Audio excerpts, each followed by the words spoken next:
TellyCast, the TV industry news review. Hi, I'm Justin Crosby, and welcome to this week's TellyCast. It's a soap special on this week's show, and my guests are Jason Herbison, executive producer of Neighbours, and Ian McLeod, series producer of Coronation Street. And whilst content clairvoyant Girts Licis attempts to traverse Europe to fulfil various business meetings in different countries, we're joined by Girts' colleague and K7 Media non-executive director, and a very familiar name to many in the global TV business, Gary Carter, who talks us through the history, significance, and some surprising connections between soaps around the world. It's all coming up on this week's TellyCast. So on this week's show, I'm delighted to welcome the senior producers of two of the longest running and best loved drama series in the world. Jason Herbison is a writer and producer with 25 years experience in the Australian television industry and is executive producer of Neighbours. Produced by Fremantle in Melbourne, Australia, Neighbours is a television institution, having first broadcast on March the 18th, 1985. And nearly 8,500 episodes later, the nightly series has rightly earned its place in the history books as one of the longest running and most successful drama series of all time. The brainchild of TV pioneers Reg Grundy and Reg Watson, Neighbours was created to work both in Australia and the United Kingdom. Watson set about creating a drama that would draw on his experience of growing up in the outer suburbs and spotlight the highs and lows of a group of families through a daily dose of high drama and humour. Fast forward 35 years, Ramsay Street in Erinsborough has become one of the world's most recognisable addresses, and some of the original family dynasties still remain today, with many new ones added over the years. And joining Jason is Ian McLeod, series producer of Coronation Street.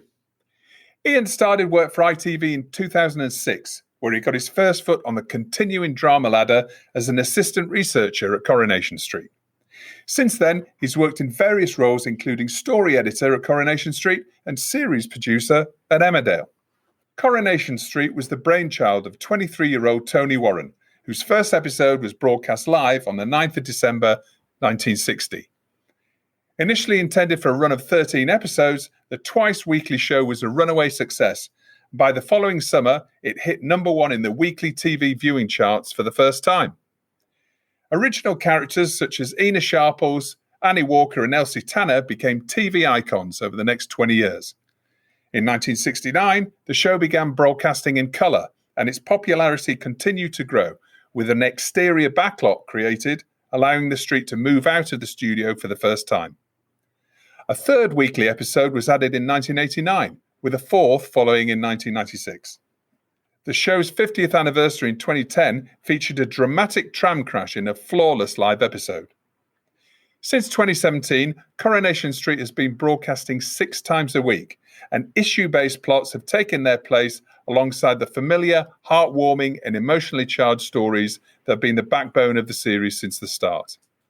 In February 2020, the landmark 10,000th episode was broadcast, and the 60th anniversary takes place in December. So, welcome to the show, Jason and Ian. Great to be here. Thanks for having me. Thanks for having me also.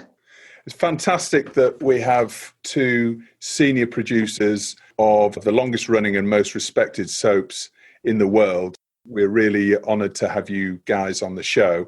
Jason, coming to you first, can you tell us about when you stopped production on Neighbours and what that was like, and for how long did you shut down production? We stopped production on March 27, definitely a couple of weeks into the world panic of the pandemic. I think we were one of the last shows to shut down.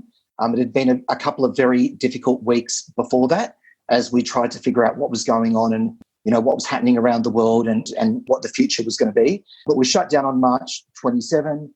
And then the following Monday, a few of us producers kind of just got together and went, right, what are we going to do? What do we know? How can we move forward?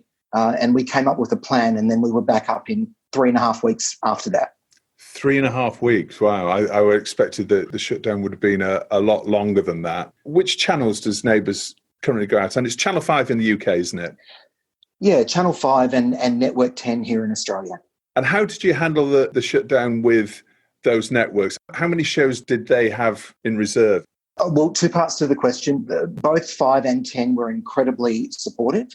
And obviously, this wasn't a unique situation to Neighbours. It was happening to every one of their productions. So we just maintained a very close dialogue with them daily, really, as those weeks unfolded. And then we got to the 27th and we realised we had to shut down. At that point in time, we had enough episodes to run till about early June on both channels. At that point, they were both same-day TX. We weren't sure exactly if we could get up, in 3.5 weeks' time. That was something that unfolded in the weeks that followed. But yes, we managed to get up, and here we are. Ian, was that a similar situation for Coronation Street? Am I right in saying that you shut down for a little bit longer than that? We did shut down for longer than that. I mean, it's an astonishing achievement from everyone at Neighbours to get on the air or get up and filming again so quickly. It really is.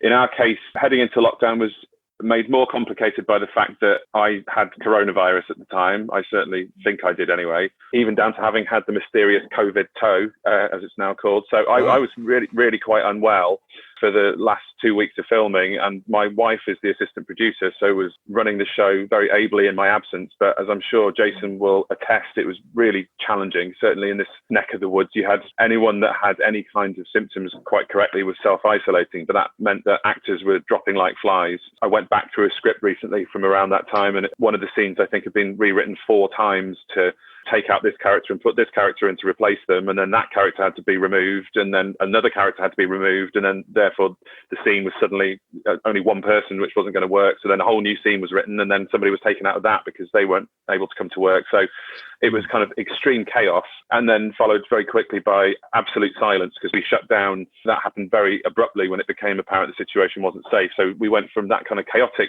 world of everybody, all hands to the pump, to everybody down to tools. And much like Jason's saying, there was a lot of very in-depth conversations about how do we do this? Can we do this really? Can we make the show that people will still recognize as Coronation Street and do it within these new parameters, these new safety restrictions?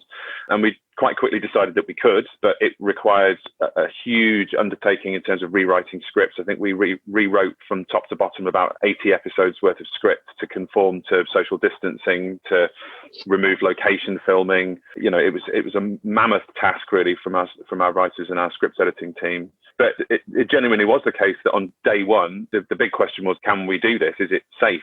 Will we have to just wait for the pandemic to pass before we can restart? But it was an immense relief to realise, no, we can do this. And again, we reduced our TX pattern to 3 episodes a week, where normally we'd do 6, but actually we didn't run out of episodes. We've stayed on the air, and yeah, I'm immensely proud of the team. In an earlier telecast, we spoke about the importance of soaps, not only to networks, because obviously the number of hours per week and sort of being the cornerstone of the schedule, but also as like a lighthouse for the channel when people's lives have been disrupted to the extent of which they have over the last few months. And they almost act as this beacon for people to coming back to the channel, and people associate the show with that channel.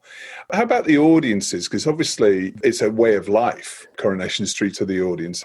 Must have a real sense of duty, if you like, to keep the show on the air and keep the show going for people who've been watching the show for decades. At the risk of sounding slightly pretentious, for lots of the lockdown period in the UK, people didn't see their family members. I know it's a well-worn cliche, but for some people, the characters on Coronation Street are like family members. So I definitely think that for some people who are very isolated and very alone, that kind of normality that Coronation Street brings and that familiarity, and seeing those characters that do feel like members of their extended family, was deeply reassuring and comforting for a lot of people. And certainly the correspondence I received throughout lockdown would support that view. So yeah, quite apart from the commercial pressure on a show to stay on the air and keep producing programs, there was a certain amount of cultural and emotional pressure on us because people relied on this show. It's, as you say, it's been going for decades and decades. We're in our 60th year, and people would have been, I think, heartbroken had it suddenly vanished from the TV listings. And in a purely selfish, self-preservation way, I didn't want to be the producer that presided over the era when Coronation Street failed to make it to TX. So You know, there was a little bit of that going on as well, the kind of professional pride. Mostly it was about not letting the audience down, not letting the viewers down. And actually, at the risk of blowing our own trumpet slightly, Coronation Street and the soaps generally have outperformed the market during lockdown, certainly in the UK. So where obviously there was an uptick in TV viewing generally from lockdown onwards because people were stuck at home and watched more television, but actually even controlling for that variable, Coronation Street has seen a really vast uptick in its audience beyond what has been experienced across the schedule. So I think that tells its own story in terms of how important that show is to the public. Many people feel that soaps have a role to essentially reflect diversity and reflect social issues in society. And I've seen that Neighbours has been doing a lot of that when it comes to relationships and diversity and lots of different key issues. How about coronavirus? I mean, have you featured coronavirus in your storylines? We haven't. It's funny, when this began, the first thing we all thought was, oh, fantastic, now we'll do a pandemic story. I don't know about you, Ian, but in our story planning, we have for years sort of had up on the board pandemic as one of many sorts of stories that we've never done, but we might do one day. I've always shot it down going, it's not realistic. You know, and it's always been one of the stories that we've not really been able to figure out how to tell. So, of course, a real life pandemic hits and you go, oh, initial reaction, great, we can do something with this. But as we paused and thought about it, there were sort of two things. There was a practical consideration and then a creative consideration. The practical one was that we write so many months in advance. You know, so we're talking about back in March. What we were writing back in March still hasn't aired yet. So the first issue was, what can we write that's still going to be relevant in X number of months' time when it finally goes to air? We couldn't know. And in fact, had we written a pandemic story back in March, it would have been wrong, because here we are now and we're all wearing masks to work. And, you know, that wasn't really something we were thinking back in March. So there were practical things like that. But probably the bigger one, which really harks back to what you were both talking about, was a creative reason.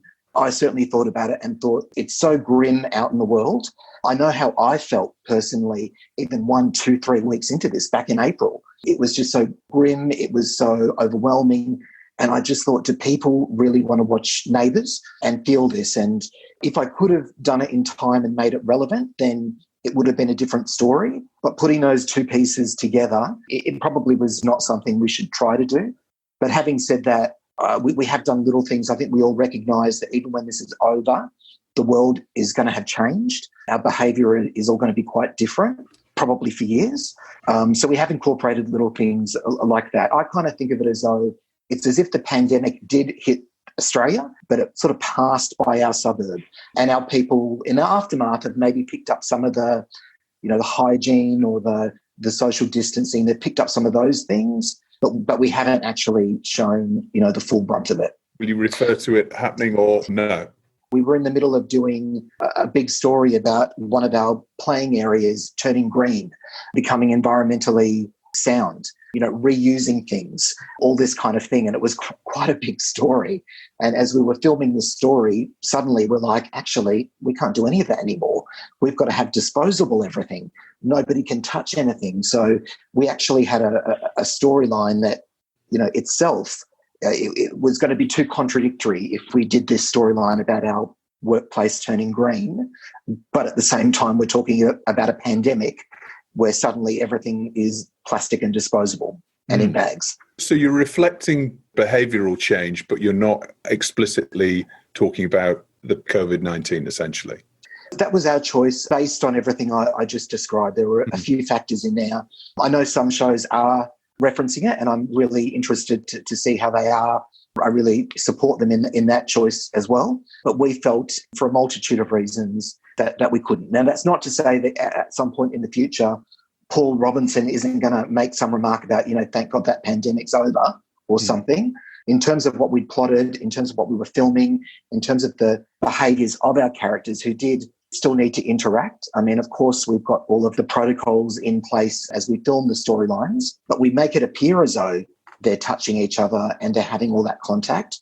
So it was just going to be too contradictory for us to put it in the storyline, but yet have our characters behaving in a way that was not in line with the way people should be behaving in the pandemic.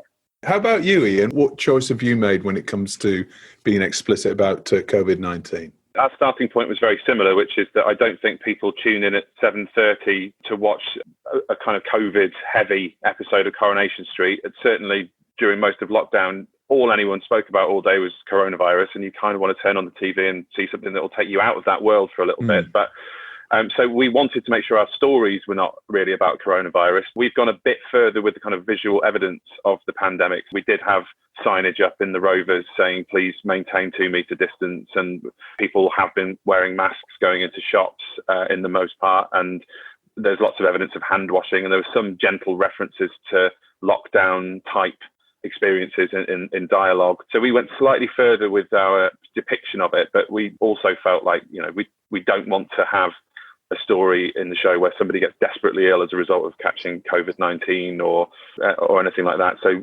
there's the escapism element of Coronation Street still very front and centre in what we're doing. But I think, we've taken the view that maybe we've got an angrier public over here. In the early phase of lockdown, we're putting out episodes which were filmed long before coronavirus was even a thing. So clearly nobody was wearing masks, nobody was washing their hands, there was no social distancing, people were going into pubs and slapping each other on the back. And our duty log, our viewer services complaints log, just filled up with hundreds and thousands of people saying we were irresponsible and how could you put this on the television, and you should be normalizing good biosecurity procedures and protocols. This is disgraceful. And obviously we were putting a disclaimer on the front of the show saying this was filmed before the pandemic, but people felt that wasn't an excuse, partly because of the kind of cultural atmosphere around the whole issue. It made sense for us to depict a little bit more than Jason is describing. As far as possible, we wanted to maintain the show as it was and tell the stories we were still telling and make sure that we dealt with the coronavirus visuals with a kind of light touch and didn't splatter it all over the screen, really. So I think we've got the balance right based on what the audience response has been. One never knows. I mean, Jason's entirely right when he says that we are trying to hit a moving target, because the rules here, I'm sure it's much the same in Australia, are apt to change day by day. So what we are filming now in terms of people's usage of masks, let's say, or their ability to go and sit in the pub, which currently is okay as long as you're not mixing with other people, that might change by the time these episodes go to air. But we've done a fair amount of market research that says within certain bounds, the public are quite forgiving if we're not bang on the money. They accept we're not a documentary. So we've accepted, and I think our audience will accept, that sometimes we'll be a bit wide of the mark with the specifics. In the most part, the audience has responded really well to it so far. Jason, you're talking to us from Melbourne. Ian, you're in Manchester. And these are two cities that actually are now almost hotspots, if you like, or certainly subject to tighter measures than other areas. Has that recent dialing up of secure measures had a secondary impact on production? For us, not yet, no. We took the view very early on that, based on medical advice, the safest thing, masks, hand washing aside, is to maintain 2 metre distance between everyone at all times, which is actually in excess of what our government is currently recommending. So we felt that because we were being extra cautious, the fact that Manchester is experiencing, in certain districts at least, a slight uptick in new cases, that actually even if somebody came into our building, God forbid, with coronavirus, because they'd never be passing within 2 metres of anybody else, we'd still be relatively safe. As I'm sure Jason will tell you, we are monitoring the situation daily, and that what we don't want to do is endanger anybody first and foremost. But we feel quite confident with our protocols and confident that, should anybody become ill, the chances of them passing that on at work, there being any onward transmission as a result of work, we think that's quite a slim possibility. So we feel quite comfortable at the moment, but I think we're being ever vigilant, I suppose, in case things get worse. How about you, Jason? Can you take us through a bit more about the detail of how production has changed on Neighbours? I guess we've got to go back to the end of March, April, when we resumed production. We sort of hatched a bit of a plan back then that is by and large still the plan that we're working to today. However, we have evolved it along the way. Like Ian was saying, we went above and beyond what the government was no advice. We sort of had to make our own plan, but it turned out to be over and above what the government was telling us to do and what we know other productions have done. So we sort of began with knowing that we were already really doing a lot more than say was officially required for the health and safety of everyone. So we had that comfort going into it. So really what we did is we looked at our production. We knew that a big issue with coronavirus, obviously it's very contagious and contact tracing is essential. So we looked at our site and our headcount, and we made a decision that we were going to divide the show into different teams that wouldn't cross. 4 major production teams, 2 major cast teams, and we, rewrote scripts and did all of that accordingly as well, so that, these 4 different sections of the show could continue on with any individual coming into contact with less people, number one, than they would normally come in contact with. So if we did have an incident, and we haven't had an incident, but if we did have an incident, we would be able to very quickly be able to say, right, this person has interacted with this person. We'd be able to narrow down very quickly who the individual had been in contact with. And that protocol still exists today. Creative side of it, as we've kind of touched on already, having less people in scenes. We sort of had a blanket ban on extras originally, and then came up with some clever solutions around extras that we've been finessing ever since. So things like that we put in place way back in April when we resumed production. So circling back to your earlier question, I think because we had all of that in place, certainly here in Australia 2.5 months ago at the beginning of June, we thought we'd beaten it. We were down to almost 0. We were having days in Melbourne where there was 0 cases. So as a production, we were cautiously thinking, all right, we will start to be able to do a little bit more. And when the surge happened, it was like flicking a switch. We've got to go right back to the toughest version of this model, along with all the extra health and safety protocols that we'd put in place since and evolved. What's the size of cast and crew in terms of numbers usually, and what does that look like now? So it's normally about 150 people full-time on site, freelancers, a lot of casuals, guest cast, a lot of extras, and that included the writing department, for example. So obviously, like all industries, if you can work from home, do work from home. Absolutely applies to us as well. And a lot of people have been doing that and haven't returned to the building since March. Really, with everyone else, it's just been about really looking at the way we schedule the show, really making sure that, we only need these people. We don't need more than this, either to tell our story or for whatever support we need to put around it. So it's just kind of making those judgment calls every day. As we've seen, there's been a community uptick lately in cases, so we were able to go back, remove any, say, people that we started to begin to reintroduce to the site. How about you, Ian? What's the usual size of the overall cast and crew for Coronation Street? How many people are you dealing with on a day-to-day basis? We sort of halved the number of people that we've got in studio, so limited the number of cast-in scenes. We've knocked out any members of the technical teams that we can temporarily at least do without, because we've simplified the way we film things. So the studio is a lot more of a sparse environment than it used to be honest, noticeably so. We, much like Jason, have taken the view that separating people off into discrete working groups or cohorts, as we've been calling them, is the safest way to operate, to limit the number of times people cross with each other and limit, therefore, any potential chains of transmission across the site. So we've approached it in a very similar way. I'm banned from studio, for example. We're being that draconian about it, that nobody who is not on a particular filming cohort is allowed in there, and not even me. So we've been very, very rigorous. But I am assured that there are far fewer people in there, even though I can't go and see the evidence of it with my own eyes. It's funny that one of the things that we've encountered is that a lot of people obviously have been working from home, and a lot of people have also been furloughed, so staying at home and not working. And they are desperate to get back into the office, but doing a job that sometimes requires me to go into the office. It's funny because I feel like saying to them, it's not the same place anymore. I know you want to go and sit in the canteen and chat with your friends, or go down to the breakout area and mix with the crew and catch up about filming, or go in studio and watch some filming. You can't do that anymore. So it's a strange state of play where lots of people are clamoring to get back in the office, seeing it as a return to normality. But actually, the office is very far from normal at the moment. It's very sterile, and I use that word advisedly. But it's been strange, really, to see the kind of bustling site. And it's a sociable industry. People chat and bounce ideas off each other, and they're all in each other's space all the time. And suddenly that's all stopped like this. It's very surreal. Does that cause challenges for creating a team ethic? Because obviously, when you've got 150 people working towards the same aim, which is producing this, piece of content which is loved by the nation. That must have an effect on the ability to create that team ethic. It does really, yeah. And I guess that's where Jason and I come into play, really, because we've got all these disparate sub-teams, whether that be the writing team or the camera team or the sound team, that could quite easily feel like they're all separately beavering away on their little piece of the jigsaw and lose that sense of collaborative working and creative working. So me and the other senior leaders within the show are very conscious of that. I mean, one of the early decisions we took was that we have to somehow find a way to keep our writers' story conferences going. The way our show works, and it might well be the same at Neighbours, I'm sure, is, we'd normally have a monthly meeting where all the writers, 20, 30 of us, would get in a room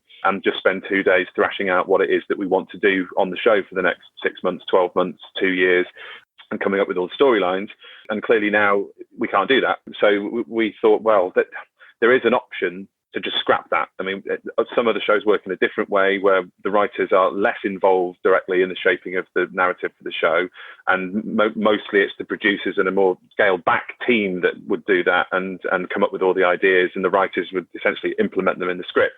But that's never been the way Corrie's worked. So right at the start of this, we thought, well, how do we manage to run a story conference and keep all these writers engaged when you can't get them in the same room?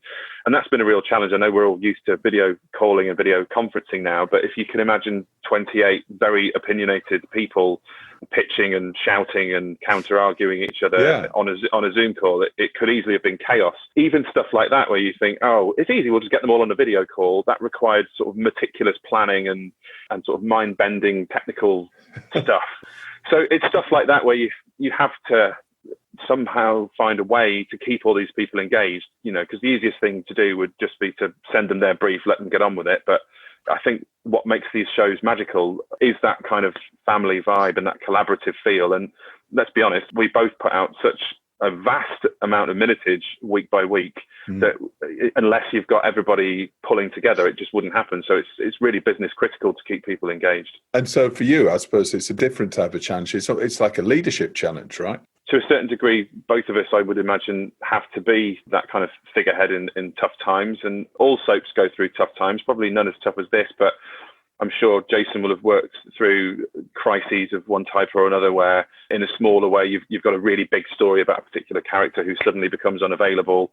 And then you're up till 1 a.m. reworking scripts to be shot the following day. And we've all done that, but this is that, but writ large. I don't think any of us ever envisaged having to be in this position. So it has been a challenge. I'm very fortunate in that I'm married to the assistant producer. So we pull together and, divide and conquer and can split the job list in some cases. And that takes a lot of the load off. But yeah, I think there's a lot of pressure on people in our jobs at this kind of time, much as there is across the world for anyone in a leadership position. And Jason, so we've seen the way that unscripted has started to return to production, whereas the bigger scripted dramas are still a little bit away from that. Looking at Neighbours and Coronation Street, essentially you're almost a template, aren't you, really, for drama production in a way. They'll be presumably looking to you to say, okay, how do we do this? How do we get the show back on the road? How do you see the future for drama production? I'm hopeful with other productions. I think probably the biggest surprise for me was the number of other productions that I've managed to connect with now all over the world. And, at Neighbours, we actually didn't realise we were the first show back in production until people told us we were. It was quite a surprise to learn that. And you have to find the positives in a time like this. And I have to say, hearing from so many colleagues, because I feel like as an industry, worldwide, we are in this together as well. We've become a very global industry anyway. And what happens in one country does affect another. And in this case, it's the world. So it has been a very positive thing for me that I've managed to talk to people and build relationships with people all over the world now. And I think we're all in the same kind of position. In terms of drama, I mean, obviously the landscape has changed significantly in recent years. We know that viewers more than ever want content, and there is more and more content being made, and there's more and more of a demand for content to be made. So that's ultimately a very good thing for our industry. I guess it's just we're watching what happens in the world, the same way every industry does. And fortunately at Neighbours, as you've mentioned, and at Coronation Street and some other shows, we have found a way to keep our shows running. Probably agree with this, Ian. I think the thing that benefits Neighbours, Coronation Street and other soaps is that we predominantly film on our backlots. We have an enormous backlot at Neighbours, not as big as Coronation Street, which I got to go to a couple of years ago, but we have a very big backlot and we can contain pretty much everything apart from the street, which is a real life street. Although we've built backyards and so forth on site, we can, when we need to, contain the entire production on our site. And there aren't that many drama productions that can do that. Most of them do have to go out into the world, are filming in real locations.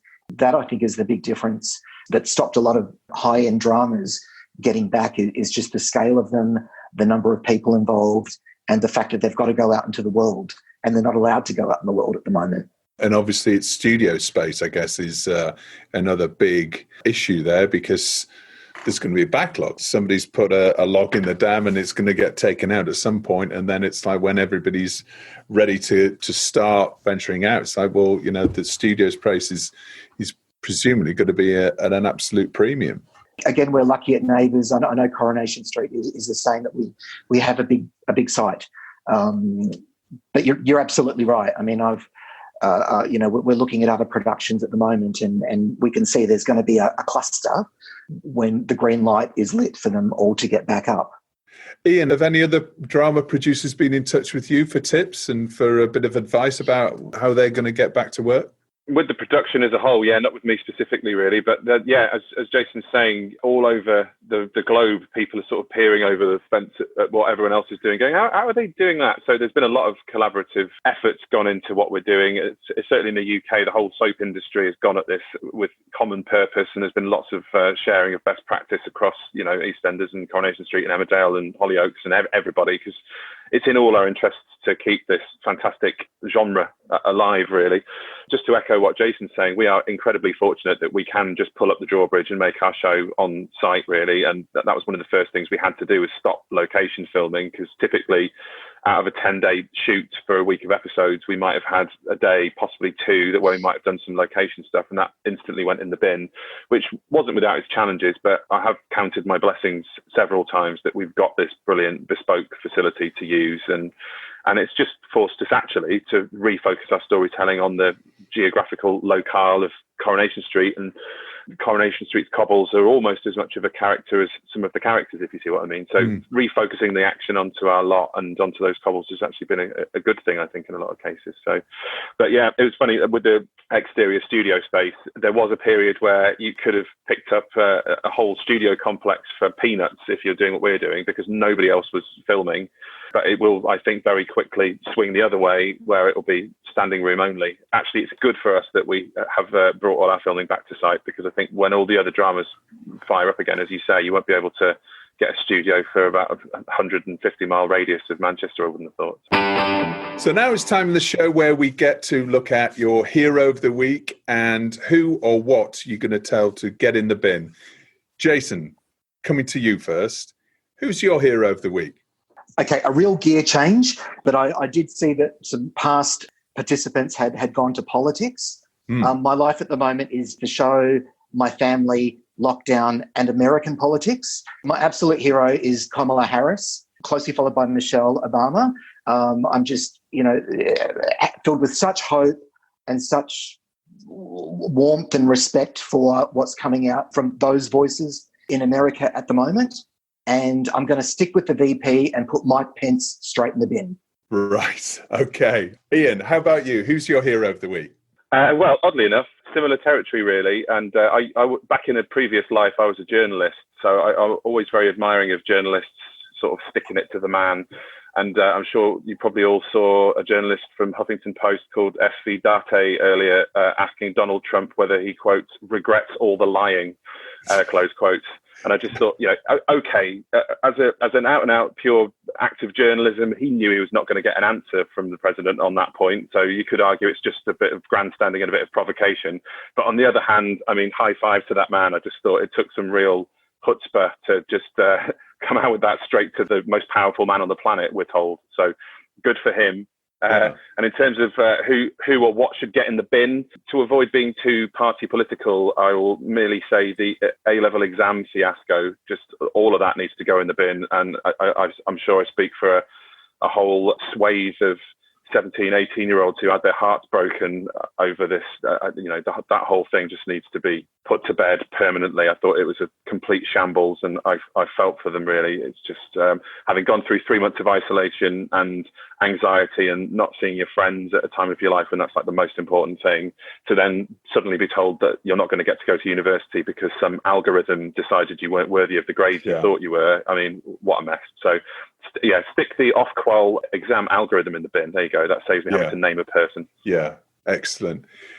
Jason, Ian, I really appreciate your time. It's pretty rare, I think, to have two production leaders from the best known and best loved and longest running soap operas that mean so much to so many people around the world. So thanks again for your time. Good luck with production. Good luck with keeping those shows going. And thanks again for coming on the show. My pleasure, and thank you. Thank you as well, and great to talk to you too, Ian. Yeah, likewise. And can I just finish by saying hats off to you guys. The whole planet was watching what you were doing and getting back to filming so quickly, including us. And we pored over every detail of what you did, and it was meticulous and brilliant. And, a large part of what we are doing now is based on what you were doing there. So, yeah, hats off to you. Well, thank you. And I'm just happy you're continuing, and good luck to everyone. Yeah, Godspeed. So now it's the time in the show where we usually hook up with K7 Media's Girts Licis. But he's travelling this week, and I'm delighted to welcome a rather able replacement. Perhaps the TV industry's most experienced senior creative executive, Gary Carter. Gary, welcome to the show. How are you? Thank you very much. I'm delighted to be here. So we know you for your time working with Planet 24, Endemol, Fremantle, Endemol Shine, etc., and working with some of the world's most successful formats.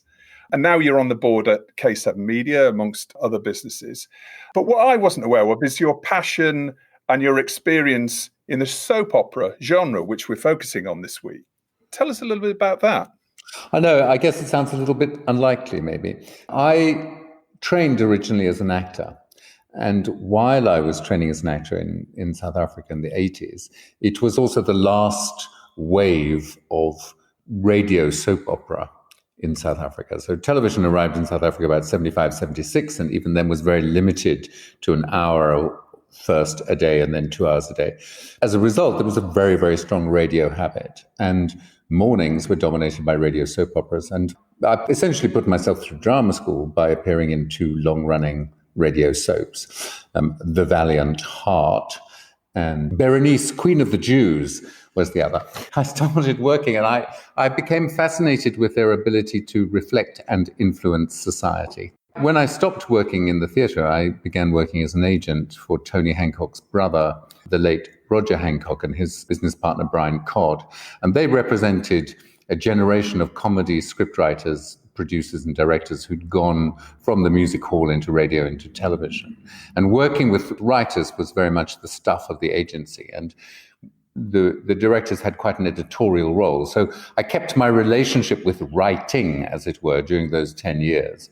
And although when I went into television, it was indeed on the side of non-scripted development and specifically reality television, if you think about reality television for a moment, you'll realize there is a link between that and soap opera. In fact, when we first developed Big Brother at Endemol, we used to refer to it as a real-life soap.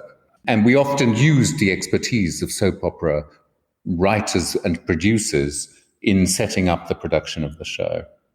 And when I went to Fremantle, of course, I discovered this large catalogue of European and Australian soap operas, from Neighbours to Goede Tijden, Slechte Tijden in Holland, where I live today, and across Europe. And I learned about soap operas from one of the great masters of European soap opera production, a venerable Australian gentleman called Mike Murphy, who is now in retirement in Australia. He worked in soaps from the 70s, and I learned a lot about soap opera and a love of soap opera from Mike Murphy, from whom I took over as head of worldwide drama. Soap operas are obviously a staple in many territories around the world, the cornerstone of many schedules with some of the world's biggest broadcasters. What makes them so popular and enduring? The answer to that is both their popularity, but also the volume of them. They are the last of the very long-form popular genres.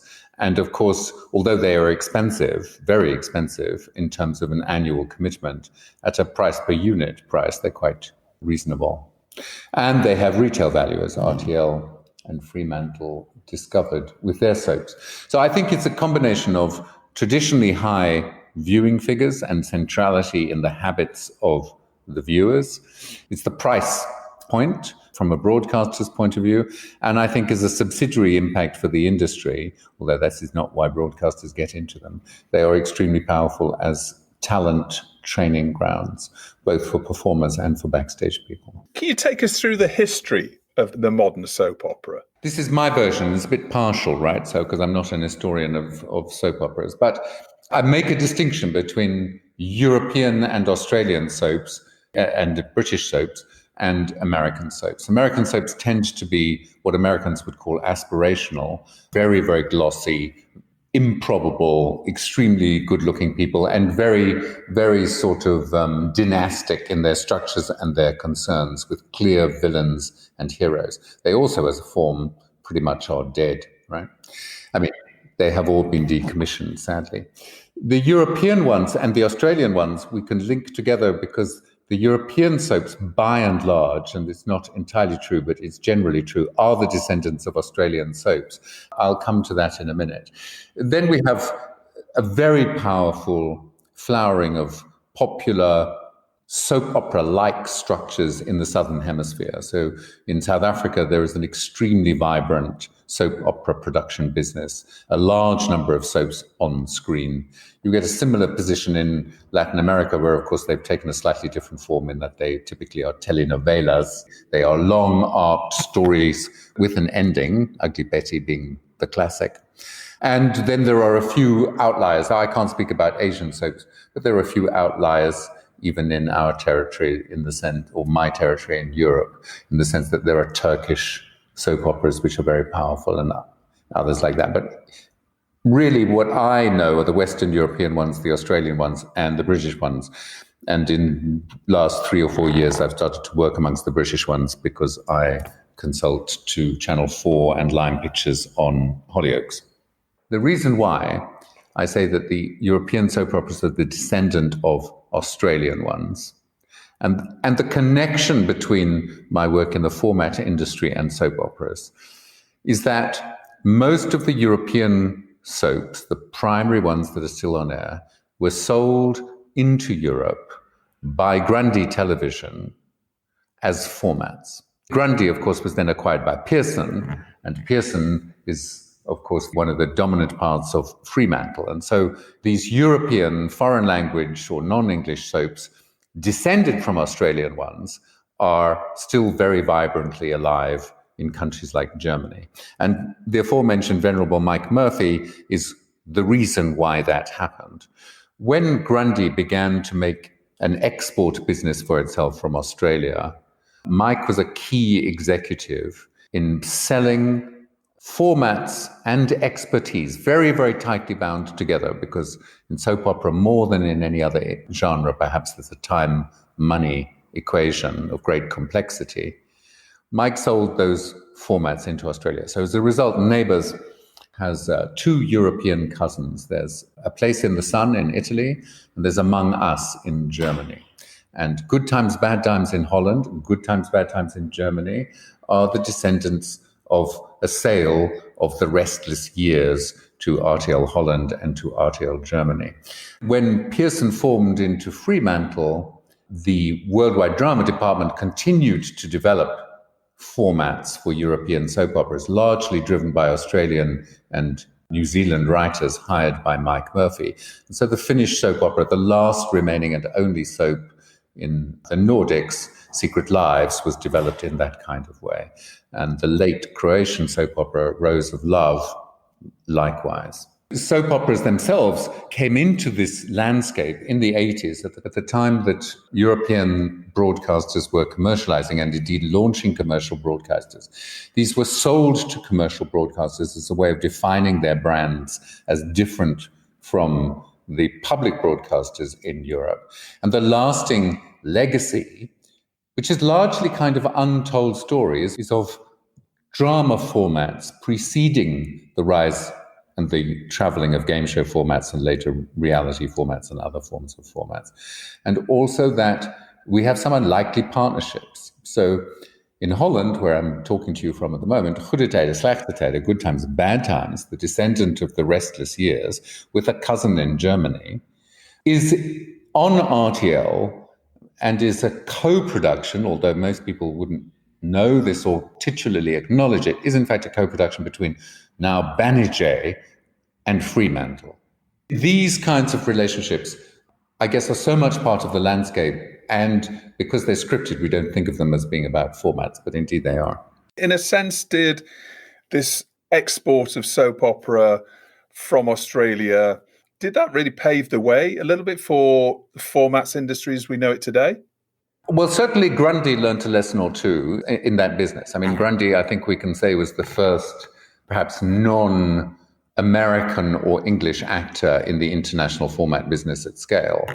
Certainly when I started working in the format business in the mid-80s, it was all about the non-scripted side. And indeed, although if you look at the sales of scripted formats, as set out in Chalabdy's The Format Age, which is now several years out of date, you can see a growth of scripted formats, but nowhere near the volume of non-scripted formats. And it's almost like we've forgotten that heritage. Although, from a legal point of view, of course, the claim to copyright in the format for a drama is far higher than the claim to copyright in a non-scripted format. But you don't need a lesson in law from somebody who's not a lawyer on this podcast, Justin.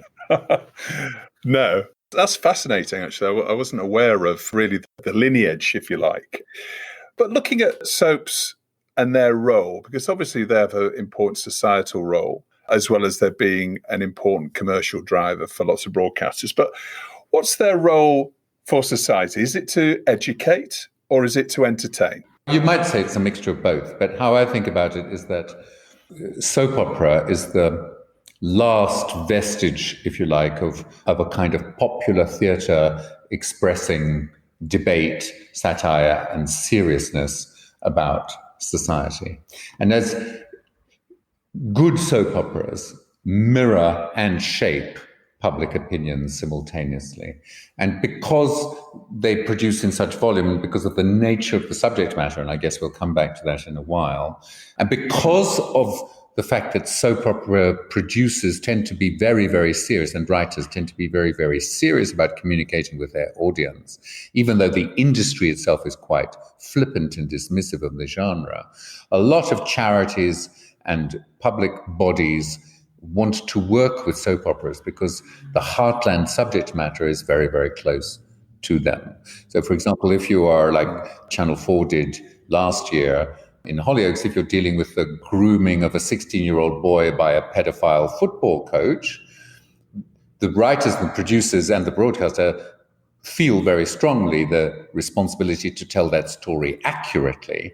And the bodies that deal with those kinds of cases, from the police to social work departments, indeed to individuals who suffered that experience themselves, are very keen to work with Line Pictures and Channel 4 in accurately expressing it and providing the support that people who have suffered similar experiences may need off screen. Although the industry is very, very dismissive about soap, although sectors of the audience would be dismissive of the soap, we know from the viewing figures that it's a very, very vibrant site of popular culture. And we also know from the responses and the feedback that a show like Hollyoaks gets that there is a very, very deep relationship between our audience and the stories that the genre tells. Well, we heard earlier on in the show from Jason and Ian from Neighbours and Coronation Street about their approach to addressing coronavirus head on in their storylines. Should soaps be tackling the coronavirus in the storylines head on? It's my personal view that not quite as you phrased it. So first of all, in the shutdown, in working with Channel 4 and in working with the Hollyoaks team, there was a lot of debate about whether when we came back we should show coronavirus at all. whether there should be any sign of impact. And indeed, I argued very strongly that there should be, and I'll come to why in a moment. As somebody who works creatively with soap operas, I'm very wary of hospital-driven storylines, right? So illness-driven storylines are one of the signs of kind of decay in a soap opera to some extent, or at least of kind of fatigue in the writer's room, I would argue. So I would never argue for corona stories. In discussing coronavirus, certainly with the show that I work on, Hollyoaks, there were two issues we had to take into account. The one was, what is our responsibility to a young audience? Because unusually for British soaps, we have a young audience, 16 to 34, as our heartland audience. What is our responsibility to them? Leave aside anything else. Secondly, what are the facts of production that we are about to encounter? And if you were to choose not to show the impact of coronavirus at all, you have a problem in that you have a world in which you are producing with COVID-19 prescriptions on how you behave and how you shoot, but you can't adequately explain it. On the other hand, if you're going to allow COVID to enter the world, you might run into the risk of audience fatigue if you tell stories that are driven by COVID. So in formulating that, we came down to a sort of three-part equation. And indeed, I should pay tribute to a friend of mine who used to work in the industry because he formulated it like this way. So this is a bit of a shout out to the former head of development at World of Wonder. In discussing it with him, he formulated it as follows. He said that the subject matter of all soap opera is social relations. COVID has changed social relations. Social relations interesting, COVID not interesting. That really neatly sums up my personal position, the position of the show that I work with, and probably all certainly the UK ones, and some of the ones internationally. I think if you were to pretend that COVID had not happened, and of course it's difficult because some soap operas have a lot of episodes on the shelf, right? Sometimes too many. That may sway you one way or another. But I think if you chose not to show COVID, you betray your audience, frankly. And you also make it almost impossible to explain now why nobody is sleeping together, why nobody's touching together, why nobody's eating food, why there are no crowds in the pub, why their business, all of that stuff. Just hearing from Ian on Coronation Street, he was saying that they really represented it with a very light touch. So, for example, in the Rover's Return pub, which is one of the key sets, they have the social distancing warning posters. So they are light touch, still in shot. People obviously are aware and familiar with those posters, but they're perhaps not being the center of that storyline. They're obviously showing that coronavirus is present, if you like, but it's not a central arc of a storyline. I think that's the right decision. We have similar things when we return to the screen after the COVID hiatus. As you will see in Hollyoaks, we have similar things. We have storylines that are clearly subtextually driven by coronavirus, where coronavirus is not articulated, but we're not dealing with stories of death and illness from coronavirus. Some businesses might be suddenly bankrupt, but we won't necessarily give a reason as to why. Hollyoaks, is that back in production yet? Yeah, Hollyoaks is back in the studio, I'm happy to say. Right. There's a benefit for soaps because of their sets. Certainly, they are closed sets, and the ability to go back into production is really sort of preceding a lot of the wider, more high-budget dramas because obviously locations and sets isn't an issue. It's there. They already have them. They're pre-built. As long as they can manage the socially distanced challenges and staying within government guidelines of being able to film, that's allowed them, in Neighbours' case, to come back, I think, after just a 3-week break, which was extraordinary. Well, the Germans never stopped at all. Really? Yeah, because they're closed studio sets, because their industrial production is how they're defined, and industrial production generally as a category continued.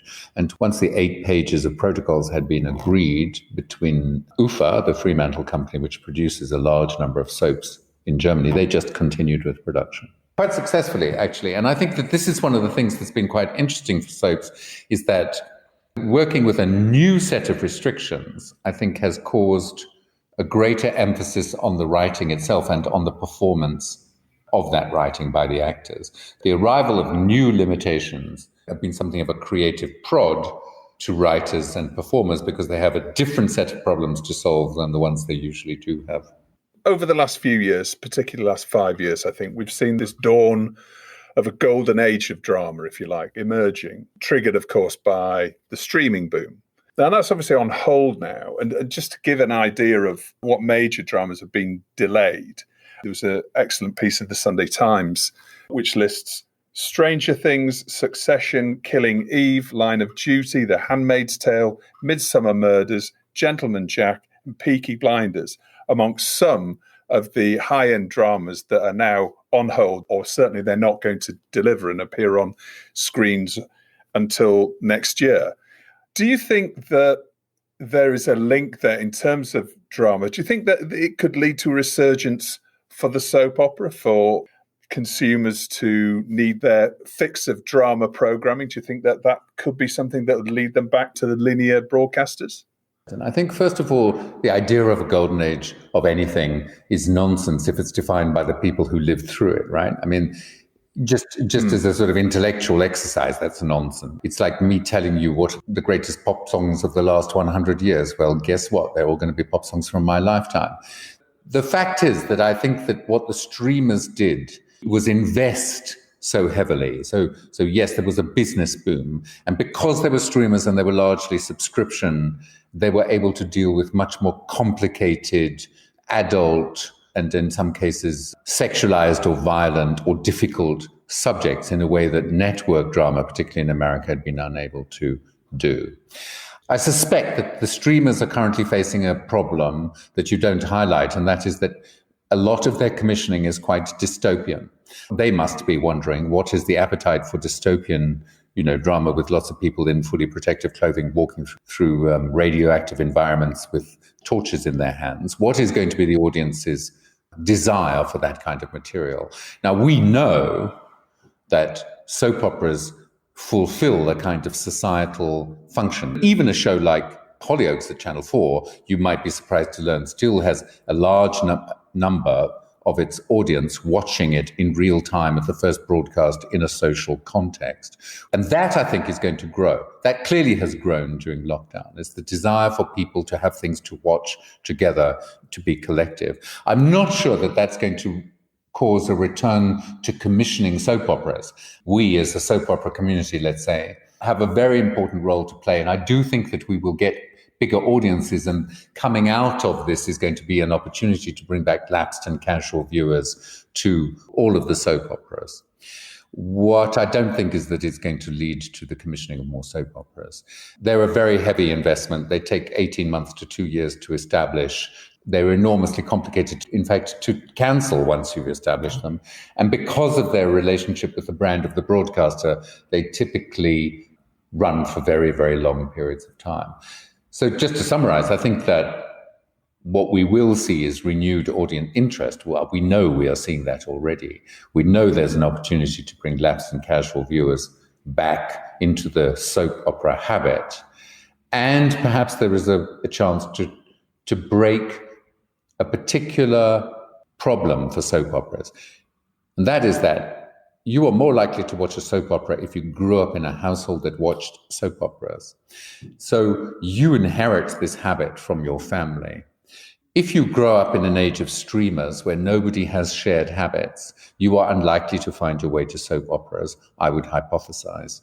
At a time like this, when we're seeing greater and greater clustering around soap operas, I'm hopeful, because I believe in the vibrancy and the importance of the form, that we will see a new generation get the habit. We've seen some of the streamers making more and more localized commissions. Do you think there'll be ever a time when one of the major streamers may commission a local soap opera? I personally think that's a little unlikely. I think it's unlikely because of the scale of the undertaking. While, of course, some of the shows like The Crown have enormous budgets, soap operas require an enormous financial investment, but more than that, an enormous real estate commitment and an enormous commitment to longevity.